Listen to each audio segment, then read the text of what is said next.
Welcome back. In today's Explainer, we're diving into a genuinely fascinating, honestly kind of wild deconstruction of modern internet culture. We're going to look at how raw human emotion, literally trauma and breakdowns, gets algorithmically optimized into a massive, highly lucrative business model. We're breaking down a source that brilliantly satirizes the modern influencer journey through the story of a fictional creator named Brené Brownout. And as you'll see, she figures out exactly how to turn a personal crisis into an absolute empire. So here's our roadmap for this explainer. We'll start with the bathroom floor epiphany, explore the vulnerability economy, break down to the Goldilocks principle, map out the monetization pyramid, look at the relentless crisis calendar, and finally unpack the authenticity paradox. All right, part one, the bathroom floor epiphany, the breakdown. So our narrative begins with Brené completely alone on her bathroom floor, and she is dealing with an absolute trifecta of disaster. She just lost her job in corporate wellness, she's going through a fresh breakup, and she has exactly $47,000 in student loan debt hanging over her head. Right in the middle of what can only be described as a full-body, snotty panic attack, she looks up, and sitting there on her counter is a ring light. She bought it for exactly $43.99 during a brief, flirtation with building a personal brand. In that glowing light, she realizes she's got a choice. She could process this privately in therapy for years, eventually emerging healthier, but in the exact same financial hole. Or she could just hit record. Backlit by her own desperation, the thought that cuts through her panic is simply, this is premium content. So she goes live on Instagram to hundreds of people, crying, sharing the absolute wreckage of her life. And in doing so, she discovers something massive. A public breakdown can actually become a highly profitable, infinitely scalable origin story.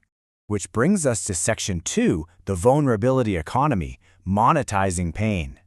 Let's look at the stark contrast we're dealing with here. In the old economy, you pay for the privilege of being the commodity, right? You sit in a therapist's office, you generate premium emotional content about your childhood wounds, and you pay $200 a session for it. But in the passion economy, you vertically integrate your own dysfunction. You become the vendor. The healing happens publicly, you are the one charging the money, and your ultimate success metric flips from improved mental health to an improved engagement rate. Now, to actually build a sustainable business around your breakdown, you have to lean heavily on three main pillars. First is authenticity, but specifically performed authenticity. Let's be real, actual authenticity, like eating dry cereal over the sink in 3-day-old sweatpants, is boring, but strategic sharing in good lighting, that keeps people hooked. Second, community. You stop just selling information and start monetizing the feeling of belonging. And third, transformation. You have to promise transformation, giving them just enough incremental wins to keep them paying, but, and this is crucial, ensuring they never fully arrive. Because, well, if they heal completely, they stop needing you. All right, Section 3, the Goldilocks principle, curating over sharing. It turns out you don't just impulsively post this stuff. Before sharing anything, you evaluate your trauma using a framework playfully called the MESS method. That stands for magnitude, evergreen specificity, and solution adjacency. When Brené calculated the score of her bathroom floor meltdown, it hit a 27. I mean, it was a massive crisis, it touched on evergreen burnout, it was highly specific, like that ring light detail, and she could claim she was partially solving it. Hitting a 27 meant she didn't just have a good viral post, she had the literal foundation for a flagship online course. What looks to the viewer like a spontaneous crying post is actually a manufactured, step-by-step masterclass in community building. Think about it. You start with a hook, a really shocking confession. Then the setup, where you paint the sensory scene for them. Next, you introduce the crisis, but you keep it just vague enough so your audience can project their own lives right onto it. Then you pivot to the insight, giving them that profound, highly quotable takeaway. And finally, the invitation, where you ask for engagement. The whole thing is engineered to land in a very specific, highly profitable vulnerability zone, deep enough to build intense trust, but safe enough to convert that trust into sales. Moving on to Section 4, the monetization pyramid, scaling intimacy. So here is how this funnel actually works in practice. Down at the bottom, you've got the awareness layer. You're giving away content for free just to build an audience. Then you bump them up to the community layer, charging maybe up to $97 a month, literally just for a sense of belonging. Next up is education. You package your epiphanies into frameworks and sell them for hundreds of dollars. Then comes transformation, charging thousands for group access to you. And at the very peak, the intimacy layer. That's where someone pays $5,000 to $25,000 just for your full, undivided attention. It's a pretty stark contrast between what influencers claim they're doing, like holding space, and the massive price tags attached to that proximity.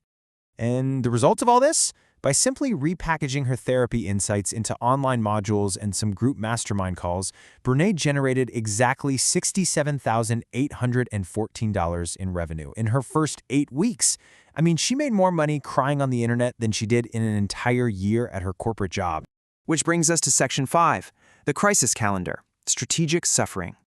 But here's the catch. What happens when you run out of trauma? What happens when your engagement drops because your audience doesn't actually want to see you fully healed? This is the trap of the passion economy. You essentially have to manufacture a constant flow of trauma. You spend 2 to 3 weeks in the struggle phase, being super raw and vulnerable. Then you have a 1-week breakthrough, where you sell the new solution, followed by 1 to 2 weeks of integration, showing everyone how peaceful and grounded you are. But you absolutely cannot stay there. You have to immediately repeat the cycle by finding a brand new crisis. Suddenly, you're uncovering deep family wounds, or you have a new attachment-style revelation, or maybe a mysterious physical ailment. It's strictly required to keep the content loop running and keep your audience buying. It actually gets even more strategic with what our source calls the activation economy. Get this. Imagine someone takes your course and has a genuine mental breakdown. Instead of treating that as a liability, it gets reframed as an activation. The panic attack becomes a feature, not a bug. It proves your course is doing the deep work. That generates incredibly dramatic testimonials and perfectly sets you up to upsell that vulnerable student into a $6,000 one-on-one coaching spot, so you can hold space for their crisis. Finally, let's hit Section 6, the authenticity paradox, performed realness. As the business scales up, it relies entirely on what we can call the parasocial intimacy economy. Think about the creators you feel closest to online. We're often pulled into this incredibly convincing illusion of closeness. The creator scales the feeling of intimacy, making tens of thousands of people feel personally seen by speaking to very broad emotional patterns.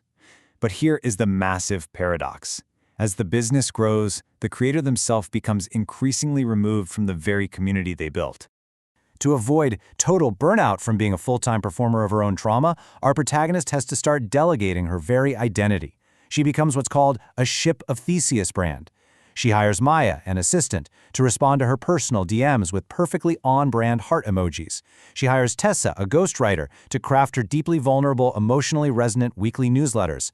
And she heavily relies on community guardians, basically unpaid superfans, to do the heavy emotional labor of moderating her paid groups. What started as a deeply intimate personal brand is now entirely operated by a team of other people. Which leaves us with this final, really provocative thought about the creators we all follow and feel so deeply connected to at 2 in the morning. If your vulnerability is scheduled on a content calendar, if your DMs are being answered by a virtual assistant, and your darkest epiphanies are ghostwritten by a copywriter, when authenticity just becomes a heavily curated aesthetic that you can buy, does the real self even exist anymore? Or are we all just paying for front-row seats to an incredibly well-lit performance? It is a truly fascinating look at the modern digital economy. Definitely keep that question in mind the next time you find yourself deeply moved by an influencer's perfectly captured breakdown.